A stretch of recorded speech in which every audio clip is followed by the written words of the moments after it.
Olá, galera Trevas, sejam bem-vindos ao canal Eu, Você e os Mistérios da Escuridão.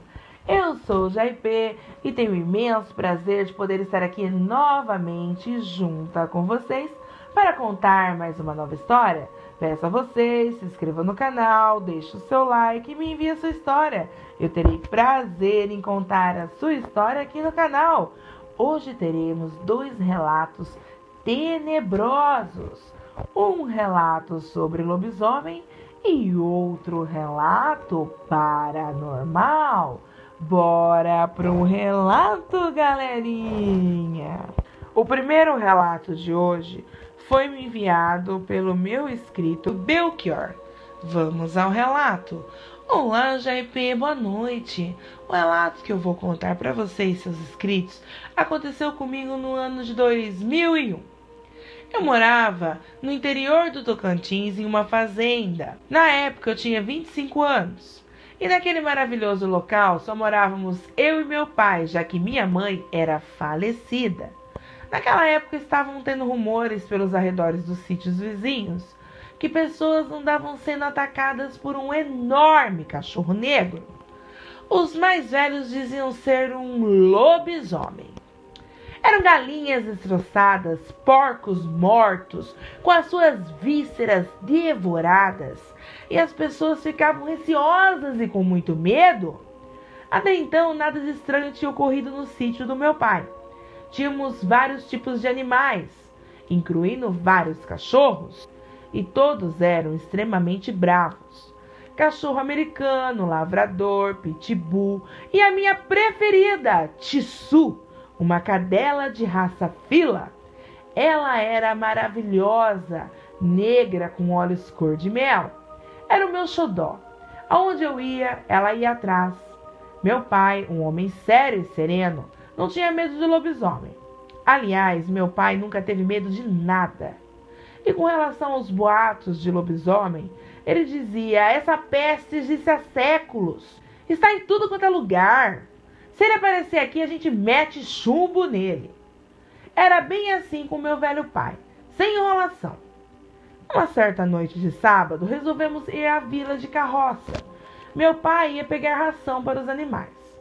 Então saímos por volta de 6 horas da tarde. Chegamos na vila, meu pai pegou a encomenda de ração, colocou na carroça e fomos para a casa de minha tia, que se chamava Naná. Ficamos lá até as 10 horas da noite, jantamos, depois passamos na venda do seu Zé Pedro e seguimos nosso trajeto de volta para o sítio. Minha linda Tissu subiu na carroça com a gente, sempre em alerta, e o tempo todo ao meu lado. Quando chegamos próximo a uma encruzilhada na estrada de terra, algo estranho aconteceu. Estávamos em volta, tanto do lado direito quanto do lado esquerdo, por muito capim alto e algumas vegetações. E começamos a escutar o mato quebrando. Parecia que algo pesado estava vindo em nossa direção. Eu falei para o meu pai: pai, será que esse barulho é de algum cavalo que está trotando perdido? Os cavalos da carroça empacaram e não queriam seguir em frente, e a minha Tissu em posição de ataque. Foi aí que meu pai falou: ah, isso não é cavalo não, meu filho. E foi logo engatilhando a arma. Cavalo não fede carniça misturada com enxofre.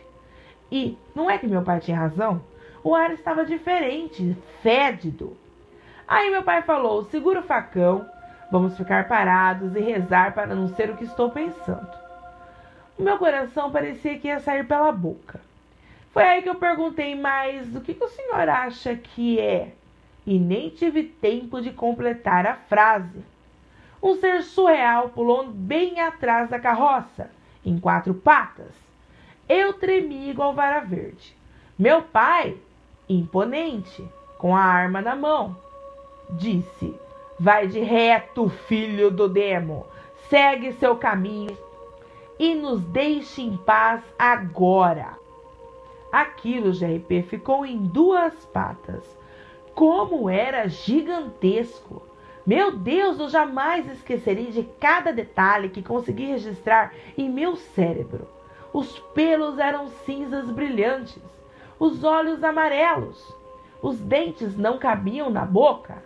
As garras eram enormes. Era impossível Deus ter criado aquilo. As pernas daquela criatura pareciam estar quebradas. Em 2 patas ele era desengonçado, mas o terror que aquilo transmitia era incalculável. Assim que aquele ser ouviu meu pai dizer aquelas palavras, se posicionou em 4 patas novamente e deu um uivo em direção a nós, que fez com que quase ficássemos surdos. E meu pai, que costumava avisar uma vez e meter bala no próximo aviso, mandou bala no bicho. Acertou ele, mas ao invés do infeliz do lobisomem ir embora, ele deu um salto e se aproximou mais ainda da carroça. Foi aí que a minha cadela Tissu se jogou nele e ele a agarrou com uma pata e mordeu o seu pescoço, jogando ela no chão. Meu pai atirou nele novamente e eu fiquei inerte, paralisado com o facão na mão. Não consegui me mexer. Assim que meu pai disparou novamente na criatura, a fera saiu correndo novamente para o capim alto. Eu desci da carroça, peguei minha Tissu nos braços e ela já estava morta. Eu chorei compulsivamente. Meu pai gritou comigo: "Vamos, menino, coloca ela aqui na carroça. Vamos embora, antes que aquele filho do demônio volte e mate a nós dois." Seguimos caminho, chegando até no sítio.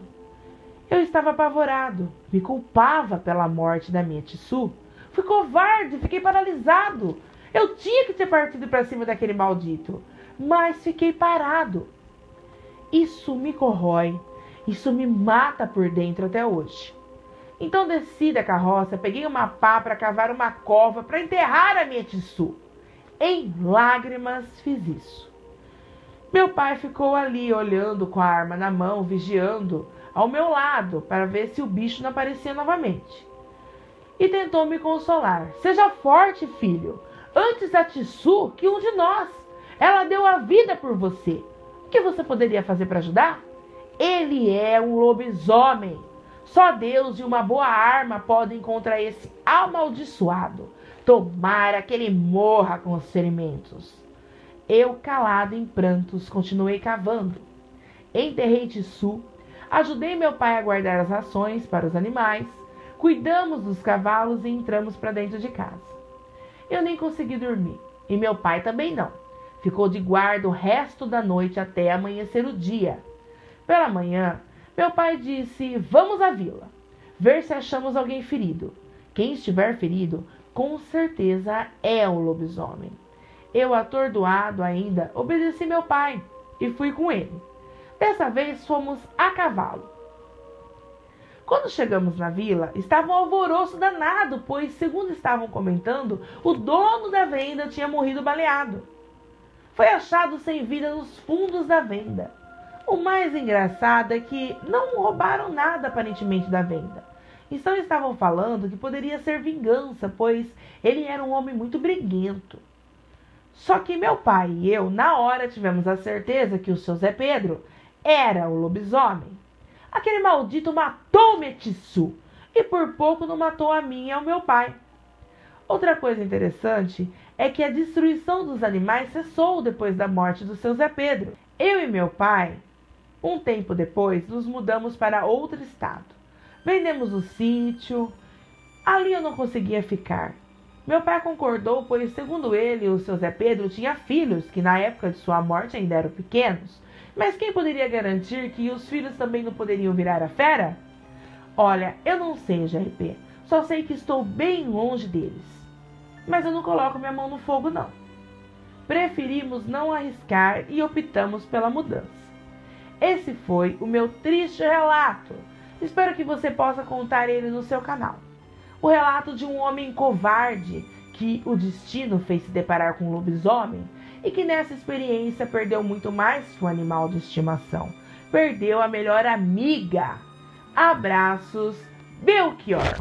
O segundo relato de hoje foi me enviado pelo meu amigo crítico e escrito Francisco Português. Vamos ao relato? Olá, minha doce querida amiga JP. Para mim é sempre uma honra poder escrever e partilhar os meus relatos com vocês, seus inscritos. Sinto-me muito honrado. Vou contar um relato que de fato é muito intrigante. Houve uma época da minha vida em que eu era evangélico e muito crente fervoroso e tinha fé em Cristo e em Deus. Nessa época, minha esposa também era da mesma religião que eu. Inclusive, éramos de muita oração. Éramos de tanta oração que eu particularmente começava as minhas orações a partir das 23 horas e só ia encerrar às 7 horas da manhã. Ou seja, não dormia e também não sentia sono. Isso era todos os dias. E um dia desses, eu orando, de repente, parei de orar e despertei minha esposa para orar por alguém que estava na angústia da morte. Eu não sabia quem era, mas sabia que havia uma pessoa hospitalizada e era para ela orar por essa pessoa. Como tínhamos uma comunhão espiritual, ela concebeu minhas palavras, levantou e pôs-se a orar em favor dessa pessoa, que antes da oração não sabíamos quem era. De repente ela começou a falar com uma pessoa, pois sua oração passou a ser em voz alta, e ela citava o nome de uma certa pessoa. Vou colocar o nome aqui de Manuel. Então, ela dizia chorando: Manuel, converta-te, aceita-te Jesus na tua vida, te entregas a Ele. Um dia tu foste dele, mas agora você está afastado dele.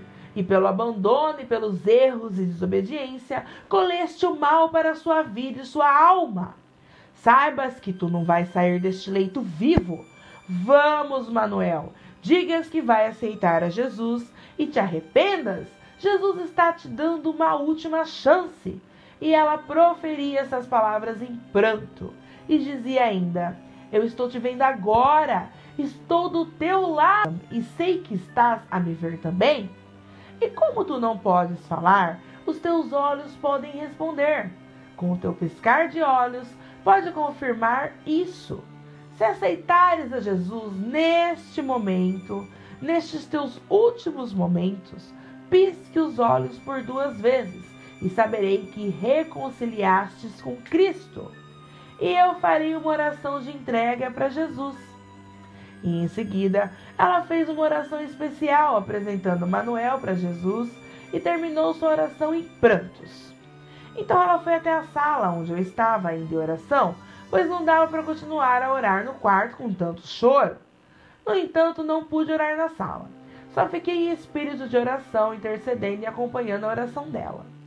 Chegando na sala, ela me abraçou em prantos ainda e disse: eu vi ele, era um homem, hospitalizado, todo enfaixado, estava no leito da UTI.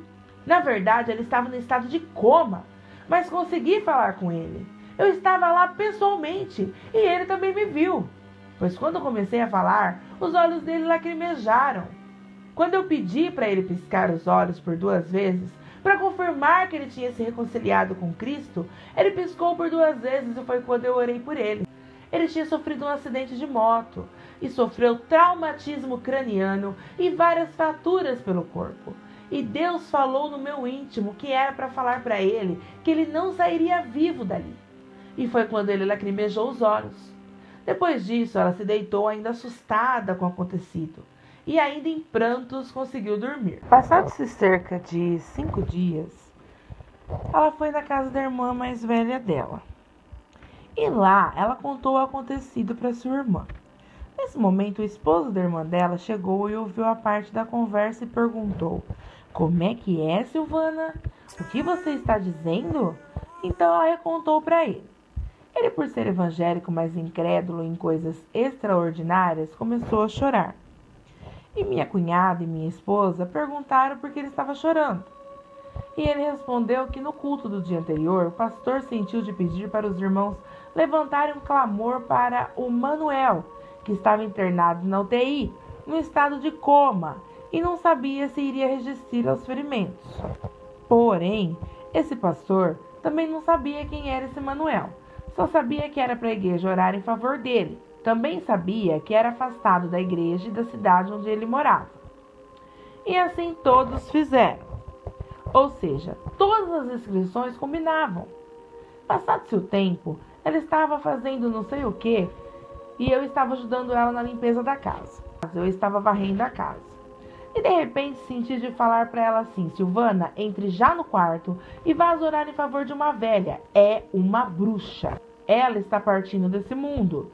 E você tem que interceder por ela, pois senão ela não vai ter salvação. Então ela entrou no quarto e foi orar para essa mulher. Depois da oração, ela me contou que entrou no quarto onde estava esta mulher. E de fato era uma mulher de certa idade, era feiticeira e tinha feito muitas maldades para muitas pessoas, mas que sabia que iria partir e estava arrependida pelos seus maus atos. Quando ela começou a apresentar essa mulher em oração, apareceram enormes monstros horrorosos pegando nos braços da mulher, dizendo que eles iam levá-la porque ela pertencia a eles. Logo, ela tinha feito tudo o que eles mandaram fazer. Mas minha esposa segurava no outro braço dela e dizia: ela não lhes pertence, agora ela é de Jesus, pois ela se arrependeu. E eles davam gargalhadas. E a mulher em desespero pedia socorro para minha esposa. Foi então que minha esposa disse mais uma vez: estou aqui porque ela pertence a Cristo, não mais a vocês, pois foi Cristo que me enviou. E disseram: sua enxerida, ninguém te chamou, você não é espírito, como pode estar aqui no nosso meio? Então minha esposa respondeu: sou carne, mas sou espírito também, e tenho um mandado. E gritou para a mulher, a chamando pelo nome, dizendo: digas em branda voz que aceitas a Jesus e que estás arrependida. Vamos, digas. E a mulher assim o fez, mesmo com a voz fraca. E em seguida, minha esposa viu 2 anjos ou 2 homens fortes, todos vestidos de branco, pegando-a pelos braços e conduzindo-a a um lugar de muita luz, até que sumiram. E os monstros se revoltaram para com a minha esposa e prometeram se vingar dela. E a partir daí, a nossa vida foi e é até hoje de muitas lutas e mais derrotas do que vitórias. Mas antes de minha esposa esfriar na fé, um dia, enquanto orava, pedindo força, pois já tinha desanimado, ela viu todas aquelas pessoas por quem ela fez intercessão na hora da morte. E todas essas pessoas disseram em uma só voz: não pares, mulher! Graças às tuas orações e lutas por nossas almas, estamos aqui em paz, mas infelizmente não conseguimos ficar firmes e nossa desunião também foi notória. E aquela comunhão espiritual acabou. Eu parei de orar e deixei de acreditar em Deus. Acredito que Ele exista, mas não mais nas suas justiças. Tenho motivos de sobra para estar assim. Minha esposa ainda frequenta a igreja de vez em quando, mas não tem mais nenhum compromisso espiritual. Só citei 2 casos, mas foram muitos e muitos outros casos, em que ela precisava que eu ficasse ao lado dela em intercessão, pois a luta contra os demônios era grande. Ela, quando terminava as orações, estava exausta e cansada. Não entendi esse mistério. E isso é mais um motivo para me afastar das coisas que se dizem de Deus. Pois, literalmente, a Bíblia é um livro adulterado, com mais de 78 contradições humanas na transcrição dela, ou naquilo que já era literalmente inserida, e mais de 35.000 adulterações, ou seja, em que os transcritores excluíram ou acrescentaram textos que não são reais, mas fictícios para enganar o povo, e de certa forma usar esses textos para argumentar justificativas de ações questionadoras. E por outro lado, a nossa vida materialmente e conjugalmente só se desgastando, e o próprio espírito se esmorecendo. Teólogos tentavam justificar como eventos da nossa mente: se formos loucos, somos de fato otários por acreditar naquilo que está nos levando à loucura? Então paramos por isso. Muitas pessoas que moram em nosso redor não sabem dessas coisas, mas a igreja nunca nos compreendeu e não nos apoiou, e nós nos sentimos abandonados pelo próprio Deus, se Ele existe. É uma coisa que deixo no ar. Se alguém puder nos explicar isso, eu fico imensamente agradecido. Só por favor, não me venhas com teorias de espiritismo que eu refuto. Pois espiritismo é algo na Bíblia como paganismo, embora a própria Bíblia é pagã. Mas no caso do espiritismo é satanismo e existe há milhares de anos, mesmo antes dos manuscritos aramaicos. Bom, minha doce amiga de RP, senti-me muito agradecido e honrado se transmitires esse relato aos demais. Abraços e beijos nos vossos corações de teu inscrito, admirador e fã do Francisco Português. Bom, galera de Trevas, essas foram as nossas histórias de hoje. Sinistras, sinistrengues, sinistras. Agradeço aos inscritos Belchior e Francisco Português, que muito gentilmente me enviaram suas histórias. A vocês, meus amores, um treva beijos. E se você gostou, se inscreve no canal, deixa o seu like e me envie sua história. Eu terei prazer em contar a sua história aqui no canal. Ative o sininho de notificação, para que assim vocês possam receber as notificações de lives, vídeos e recados postados no canal. O e-mail do canal, caso vocês queiram me enviar relatos, é eu, você e os mistérios da escuridão, @gmail.com, tudo em letra minúscula, sem nenhum acento. Ou vocês podem me enviar pelo WhatsApp ou pelo Facebook do canal, que está GRP Grazi. Lembrando que na descrição do vídeo abaixo vocês vão encontrar todos os links citados acima. Quero fazer um convite a vocês. Participem da live comigo, todo sábado às 20 horas, onde eu conto um relato verídico ao vivo, trago notícias mundiais para deixar vocês atualizados sobre o que está acontecendo no Brasil e nos demais países. Temos também o conto da minha ilustre, adorável prima escritora Jéssica Rebouças e a interação com vocês, meus amados e amadas inscritos e inscritas do meu canal. Conto com a ilustre presença de vocês. Observação importante: o canal Eu, Você e os Mistérios da Escuridão não permite que seus relatos sejam utilizados por outros canais, sem autorização direta minha, GRP. Assim como também as hashtags do canal, ao qual eu mesma criei. Qualquer plágio é considerado crime e vai ser denunciado mediante provas cabíveis, ocorrendo a punição dos mesmos pelo órgão competente, no caso YouTube. Quero deixar um treva salve especial para alguns inscritos que me pediram um treva salve no particular. Otaku Mota, um treva salve, meu amigo. Márcio Matoso, Formiguinha do Mel, Nanda Enzo, Pantera, Naira e a minha mini inscrita Ana Luísa.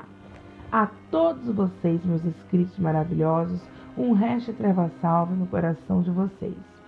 Todo o trabalho realizado por mim e minha equipe é feito para vocês com carinho, amor e total dedicação, pois vocês, meus inscritos e inscritas do meu canal, merecem somente o melhor sempre. Um treva beijos caloroso a cada um de vocês e até a próxima história.